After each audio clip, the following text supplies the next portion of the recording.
Hello दोस्तों, short facts में आप सभी का स्वागत है। आज डेट है 22 मई 2021। 19 तारीख को web series family man season 2 का ट्रेलर रिलीज़ हुआ।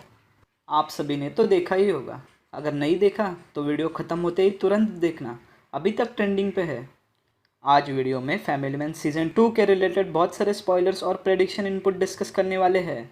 तो इंटरेस्टिंग फैक्ट जानकर प्रेडिक्ट करने के लिए और वेब सीरीज़ का मज़ा और अच्छी तरह से लेने के लिए वीडियो ज़रूर पूरा देखना, क्योंकि नुकसान तो कुछ नहीं है। It's just a matter of few minutes. उसके साथ ट्रोलिंग से related controversy, family man season 2 का पोटेंशियल सीक्वल के बारे में भी हम जानेंगे। आज के वीडियो का मेन हीरो एक ऑर्गेनाइजेशन है, वो ऑर्गेनाइजेशन जिसने दो देशों के तब के सबसे बड़े नेताओं का कत्ल किया, उसके साथ बहुत लोकल लीडर्स को भी मार डाला। यह रिबेल ग्रुप दूसरा तीसरा कोई नहीं, liberation tiger of Tamil Eelam AKA LTT है, जिसे वेलुपल्ली प्रभाकरन ने श्रीलंकन तमिल्स की आवाज़ उठाने के लिए शुरू किया था।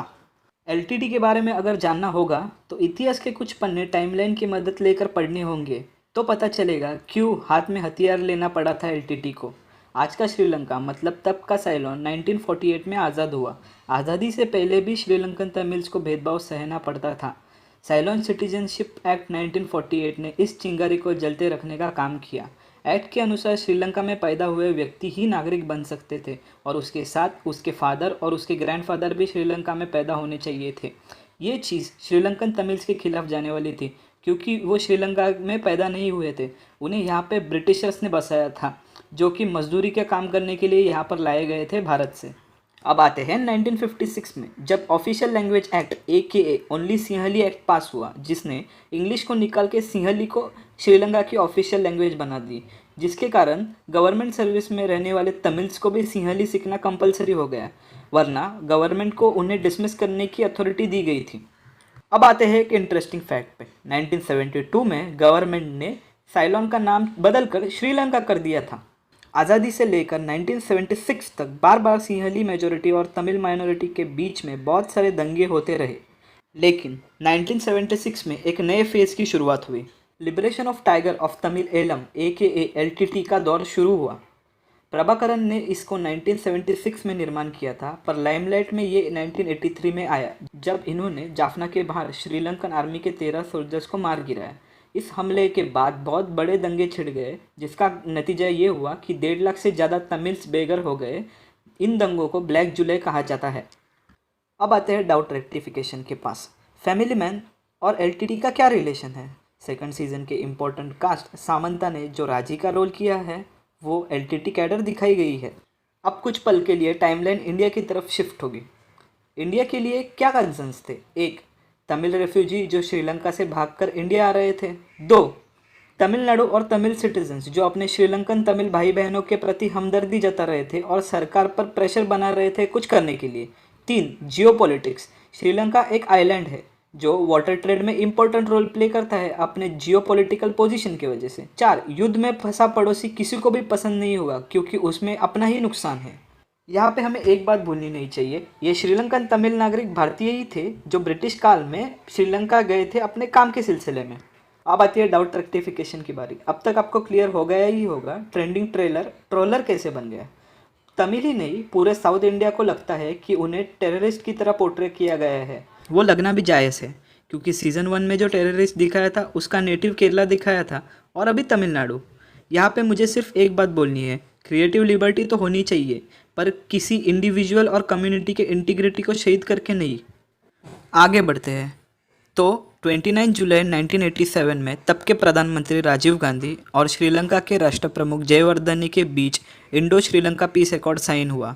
पीस अकॉर्ड का नतीजा ये निकला कि 13th अमेंडमेंट, जिसने तमिल को ऑफिशियल लैंग्वेज बना दिया। अकॉर्ड के चलते भारतीय शांति सेना श्रीलंका के सिचुएशन कंट्रोल करने के लिए भेज दी गई, लेकिन उन्हें कामयाबी नहीं मिली और 1990 को उन्हें वापस बुलाना पड़ा। अब आती है फैक्ट ऑफ द डे की बारी। हर साल 21 मई को इंडिया में एंटी टेररिज्म डे मनाया जाता है। अब आपका क्वेश्चन होगा, इसका फैमिली मैन या फिर LTT के साथ क्या कनेक्शन है? अब तक टाइमलाइन ख़त्म नहीं हुई। 21 मई 1991 को LTT के एक महिला सुसाइड बॉम्बर ने अपने भारत के पूर्व प्रधानमंत्री श्री राजीव गांधी पर हमला किया, जिसमें उनकी मौत हो गई। इस दर्दनाक घटना की निंदा में और आतंकवाद के खिलाफ चली इस जंग की याद में भारत हर साल 21 मई को एंटी टेररिज्म डे मनाता है। अब आते हैं उस सवाल पे, इस सब का क्या रिलेशन है 8 साल पहले रिलीज हुई मूवी मद्रास कैफे के साथ। पूरी कंट्रोवर्सी कैसे प्लांट की उसके बारे में दिखाया गया है। मैं रेकमेंड करूंगा, अगर देखा नहीं तो फैमिली मैन सीजन 2 के पहले ज़रूर देखना। फर्स्ट में 1993 में श्रीलंका के तब के राष्ट्र प्रमुख राणा सिंगे प्रेमदासा का भी एलटीटी ने कत्ल किया। 2002 में श्रीलंका और एलटीटी के बीच के शांति समझौते में नॉर्वे ने नेगोशिएट किया और ये शांति समझौता 2008 तक चला। क्या आपको पता है एलटीटी के सरगना वेलुपल्ली प्रभाकरन पे कोलंबो हाईकोर्ट में 200 साल की सज़ा सुनाई गई थी। आखिर में 18 मार्च 2009 में श्रीलंकन आर्मी ने उसे मार गिराया, तब उसके साथ उसकी बीबी और 3 बच्चे भी मारे गए और इस तरह श्रीलंका का खराब टाइम ख़त्म हो गया। अब आते हैं प्रेडिक्शन के ऊपर। हमने 4 प्लॉट प्रेडिक्ट किए हैं और एक कंक्लूजन निकाला है, तो चलिए शुरू करते हैं।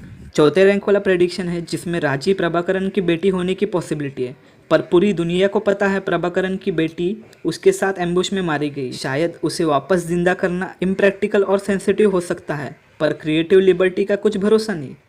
थर्ड रैंक पे प्लॉट आता है जिसमें राजीव गांधी के एसेसिनेशन टीम का कोई मेंबर का रिश्तेदार राजी हो सकती है या फिर प्रभाकर का कोई क्लोज रिलेटिव, लेकिन इसमें भी कोई दम नहीं है और ये पॉलिटिकल कंट्रोवर्सी को इन्विटेशन देने के जैसा है। रैंक 2 वाला प्लॉट है राजी और मूसा का रिलेशन, लेकिन ये एक एपिसोड से ज़्यादा नहीं टिक पाएगा या फिर सीरीज़ बोरिंग हो जाएगी। रैंक 1 वाला प्रेडिक्शन है जो मुझे लगता है मैक्सिमम पॉसिबिलिटी हो सकती है कि राजी का किसी के साथ भी कनेक्शन नहीं हो सकता है, एक नई स्टोरी हमें पता चलेगी, लेकिन ये सब चीज़ें हमें 4 जून को पता चलेगी। तो हमारा कंक्लूजन क्या निकलता है, जो कुछ भी अच्छा होगा या बुरा होगा वो 4 जून को पता चल ही जाएगा। दोस्तों, क्रिएटिविटी का भी कुछ रिस्पेक्ट होना चाहिए, उसके चलते हम यहाँ पे ही रुकते हैं। और अगर आपको वीडियो अच्छा लगा तो लाइक करना मत भूलना और अपने दोस्तों के साथ भी शेयर करना, क्योंकि उन्हें भी हक बनता है वेब सीरीज़ और अच्छी तरह से देखने का। बस इतना याद रहे, कुछ गलती हुई रहेगी तो कमेंट में ज़रूर बताना और गलती के साथ प्यार भी बरसा देना कमेंट में।